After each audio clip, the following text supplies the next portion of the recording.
بسم الله الرحمن الرحيم. الحمد لله الذي أنزل على عبده الكتاب ولم يجعل له عوجا قيما لينذر بأسا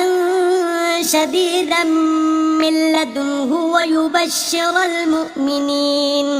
ويبشر المؤمنين الذين يعملون الصالحات أن لهم أجرا حسنا ماكثين فيه أبدا وينذر الذين قالوا اتخذ الله ولدا ما لهم به من علم ولا لآبائهم كبرت كلمة تخرج من أفواههم إن يقولون إلا كذبا فلعلك باخع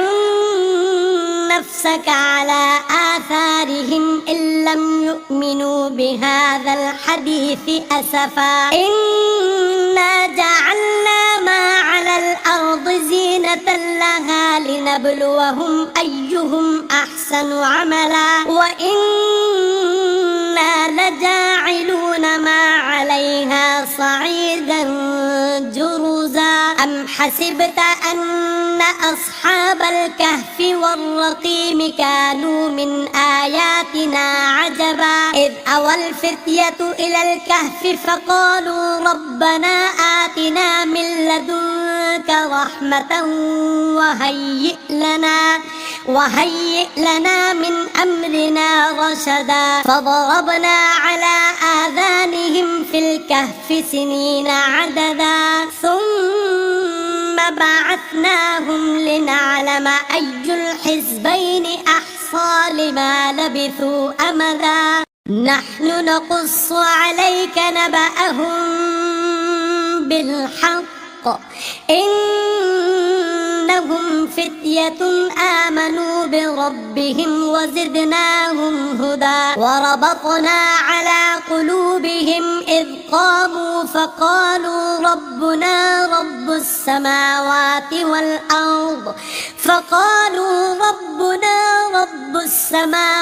والأرض لن ندعو من دونه إلها لقد قلنا إذا شططا هؤلاء قومنا اتخذوا من دونه آلهة لولا يأتون عليهم بسلطان بين فمن أظلم ممن افترى على الله كذبا وإذ اعتزلتموهم وما يعبدون إلا الله فأووا إلى الكهف ينشر لكم ربكم من رحمته ويهيئ لكم من أمركم مرفقا وترى الشمس إذا طلعت تزاور عن كهفهم ذات اليمين وإذا غربت تقرضهم ذات الشمال وهم في فجوة منه ذلك من آيات الله من يهد الله فهو المهتد ومن يضلل فلن تجد له وليا مرشدا وتحسبهم أيقاظا وهم رقود ونقلبهم ذات اليمين وذات الشمال وكلبهم باسط ذراعيه بالوصيد لو اطلعت عليهم لوليت منهم فرارا ولملئت منهم رعبا وكذلك بعثناهم ليتساءلوا بينهم قال قائل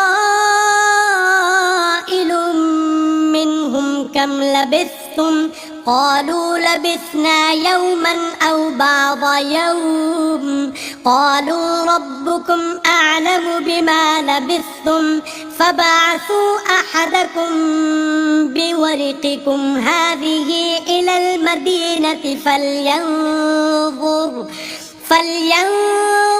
أيها أزكى طعاما فليأتكم برزق منه وليتلطف ولا يشعرن بكم أحدا إنهم إن يظهروا عليكم يرجموكم أو يعيدوكم في ملتهم ولن تفلحوا إذا أبدا وكذلك أعثرنا عليهم ليعلموا أن وعد الله حق وأن الساعة لا ريب فيها إذ يتنازعون بينهم أمرهم فقالوا ابنوا عليهم بنيانا ربهم أعلم بهم قال الذين غلبوا على أمرهم لنتخذن عليهم مسجدا سيقولون ثلاثة رابعهم كلبهم ويقولون خمسة سادسهم كلبهم رجما بالغيب ويقولون سبعة وثامنهم كلبهم قل ربي أعلم بعدتهم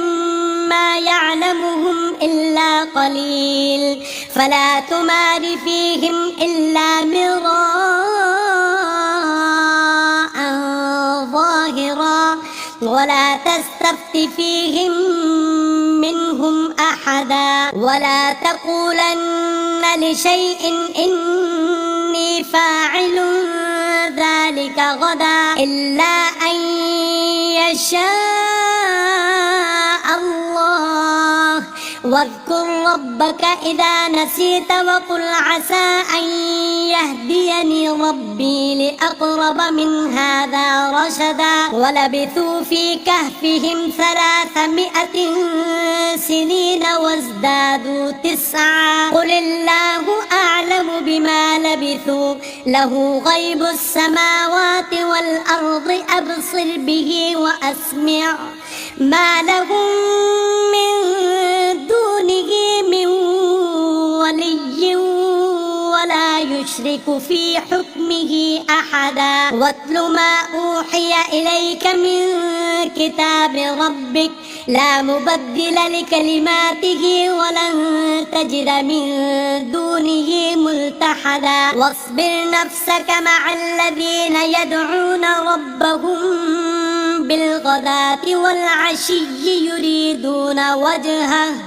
يريدون وجهه ولا تعد عيناك عنهم تريد زينة الحياة الدنيا ولا تطع من أغفلنا قلبه عن ذكرنا واتبع هواه وكان أمره فرطا وقل الحق من ربكم فمن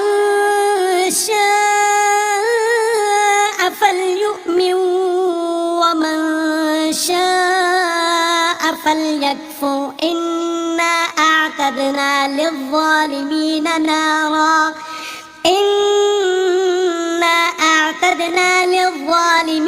نارا أحاط بهم سرادقها وإن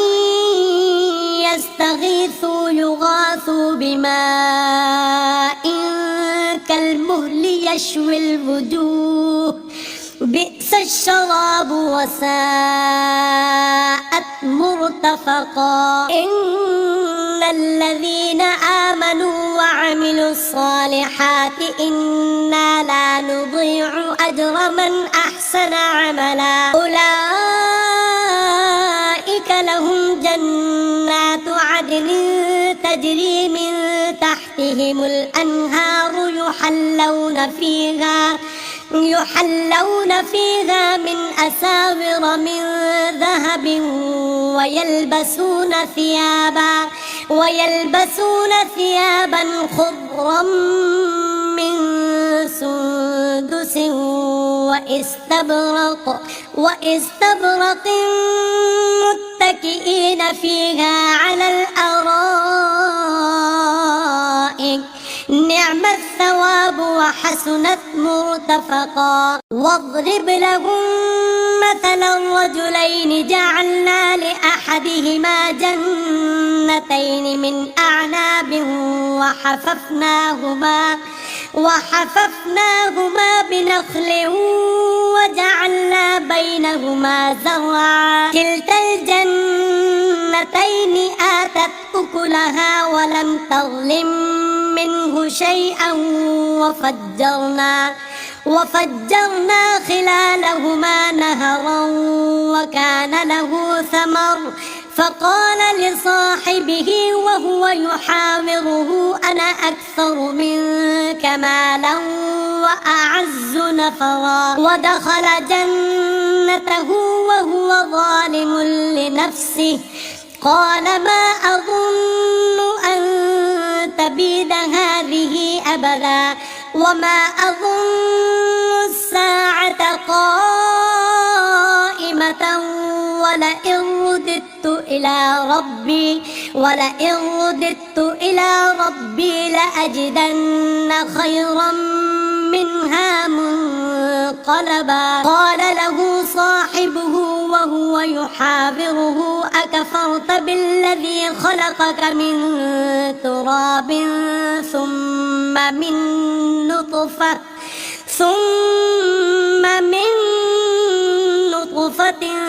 ثم سواك رجلا لكن هو الله ربي ولا أشرك بربي أحدا. ولولا إذ دخلت جنتك قلت ما شاء الله لا قوة إلا بالله إن ترني أنا أقل منك مالا وولدا فعسى ربي أن يؤتيني خيرا من جنتك ويرسل عليها حسبانا من السماء فتصبح صعيدا زلقا أو يصبح ماؤها غورا فلن تستطيع له طلبا. وأحيط بثمره فأصبح يقلب كفيه على ما أنفق فيها وهي خاوية على عروشها ويقول يا ليتني لم أشرك بربي أحدا. ولم تكن له فئة ينصرونه من دون الله وما كان منتصرا. هنالك الولاية لله الحق هو خير ثوابا وخير عقبا. واضرب لهم مثل الحياة الدنيا كماء إن أنزلناه من السماء فاختلط به نبات الأرض فأصبح هشيما تذروه الرياح وكان الله على كل شيء مقتدرا. المال والبنون زينة الحياة الدنيا والباقيات الصالحات خير عند ربك ثوابا وخير أملا. ويوم نسير الجبال وترى الأرض بارزة وحشرناهم فلم نغادر منهم أحدا وعرضوا على ربك صفا لقد جئتمونا كما خلقناكم أول مرة بل زعمتم أن لن نجعل لكم موعدا. ووضع الكتاب فترى المجرمين مشفقين مما فيه ويقولون يا ويلتنا ما لهذا الكتاب لا يغادر صغيرة ولا كبيرة إلا أحصاها ووجدوا ما عملوا حاضرا ولا يظلم ربك أحدا. وإذ قلنا للملائكة الملائكة اسجدوا لآدم فسجدوا إلا إبليس كان من الجن ففسق عن أمر ربه أفتتخذونه وذريته أولياء من دوني وهم لكم عدو بئس للظالمين بدلا ما أشهدتهم خلق السماوات والأرض ولا خلق أنفسهم وما كنت متخذ المضلين عضدا ويوم يقول نادوا شركائي الذين زعمتم فدعوهم فلم يستجيبوا لهم وجعلنا بينهم موبقا ورأى المجرمون النار فظنوا أنهم مواقعوها ولم يجدوا عنها مصرفا ولقد صرفنا في هذا القرآن للناس من كل مثل وكان الإنسان أكثر شيء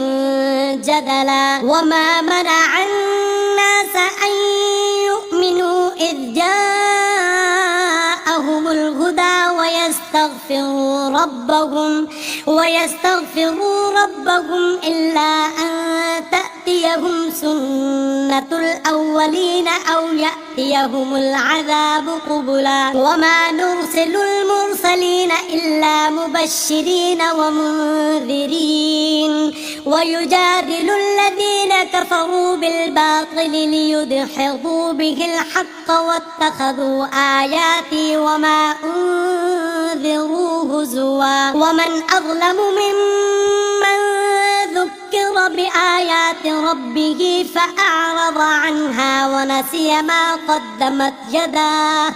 إنا جعلنا على قلوبهم أكنة أن يفقهوه وفي آذانهم وقرا وإن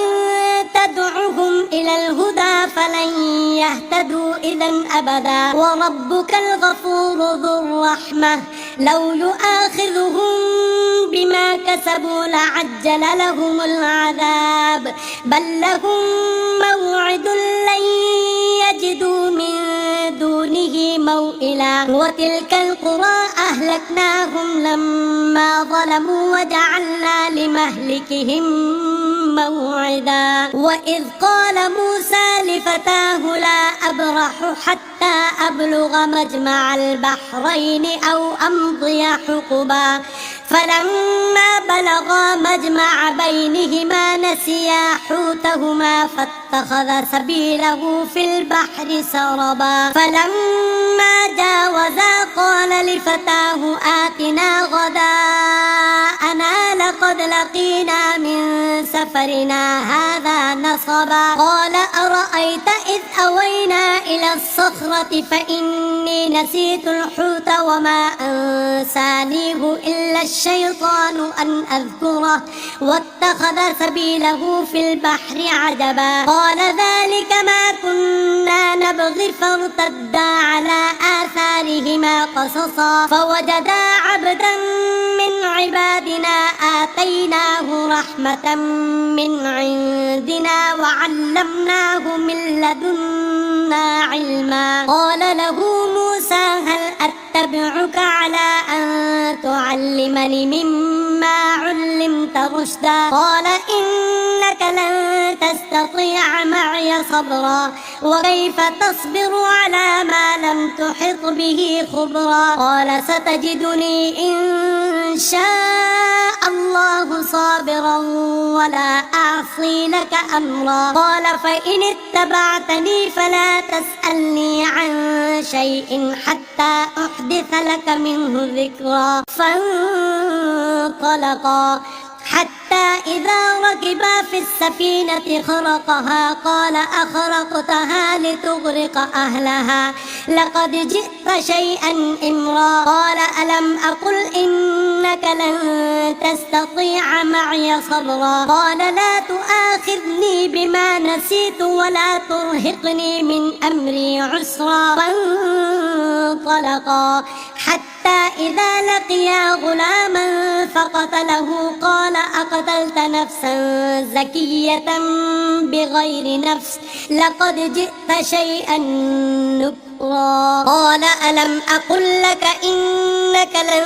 تستطيع معي صبرا قال إن سألتك عن شيء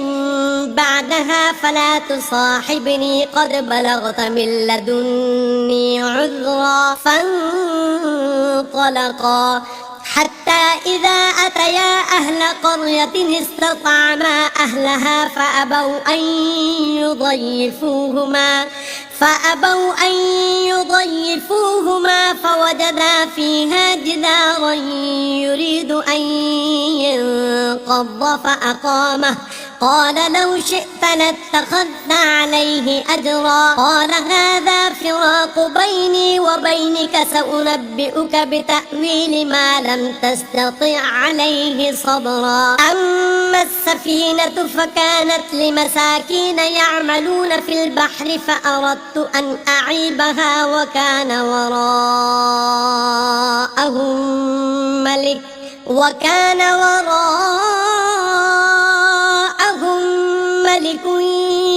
يأخذ كل سفينة غصبا وأما الغلام فكان أبواه مؤمنين فخشينا أن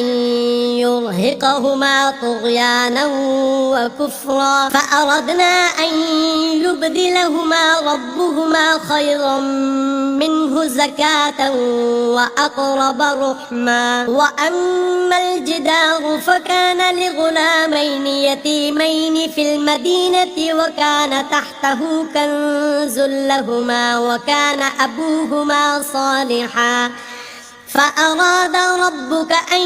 يبلغا أشدهما ويستخرجا كنزهما رحمة من ربك وما فعلته عن أمري ذلك تأويل ما لم تستطع عليه صبرا ويسألونك عن ذي القرنين قل سأتلو عليكم منه ذكرا إنا مكنا له في الأرض وآتيناه من كل شيء سببا فأتبع سببا حتى إذا بلغ مغرب الشمس وجدها تغرب في عين حمئة ووجد عندها قوما قلنا يا ذا القرنين إما أن تعذب وإما أن تتخذ فيهم حسنا قال أما من ظلم فسوف نعذبه ثم يرد إلى ربه فيعذبه عذابا نكرا وأما من آمن وعمل صالحا فله جزاء الحسنى وسنقول له من أمرنا يسرا ثم أتبع سببا حتى إذا بلغ مطلع الشمس وجدها تطلع على قوم لم نجعل لهم من دونها سترا كذلك وقد أحطنا بما لديه خبرا ثم أتبع سببا حتى إذا بلغ بين السدين وجد من دونهما قوما لا يكادون يفقهون قولا قالوا يا ذا القرنين إن يأجوج ومأجوج مفسدون في الأرض فهل نجعل لك خرجا على أن تجعل بيننا وبينهم سدا قال ما مكني فيه ربي خير فأعينوني بقوة أجعل بينكم وبينهم ردما آتوني زبر الحديد حتى إذا ساوى بين الصدفين قال انفخوا حتى إذا جعله نارا قال آتوني أفرغ عليه قطرا فما استطاعوا أن يظهروه وما استطاعوا له نقبا قال هذا رحمة من ربي فإذا جاء وعد ربي جعله دكا ربي حقا وتركنا بعضهم يومئذ يموج في بعض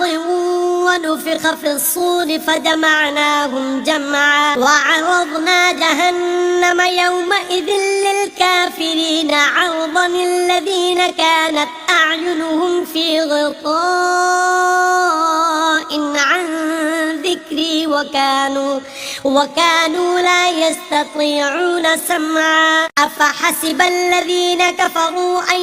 يتخذوا عبادي من دوني أولياء إنا أعتدنا جهنم للكافرين نزلا قل هل ننبئكم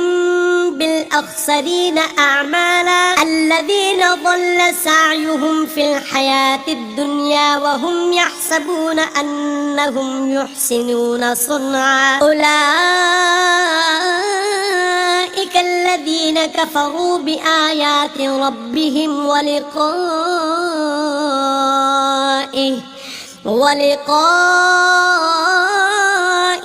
فحبطت أعمالهم فلا نقيم لهم يوم القيامة وزنا ذلك جزاؤهم جهنم بما كفروا واتخذوا آياتي ورسلي هزوا إن الذين آمنوا وعملوا الصالحات كانت لهم جنات الفردوس نزلا خالدين فيها لا يبغون عنها حولا قل لو كان البحر مدادا لكلمات ربي لنفد البحر قبل أن تنفد كلمات ربي ولو جئنا بمثله مددا قل إنما أنا بشر مثلكم يوحى إلي أنما إلهكم إله واحد فمن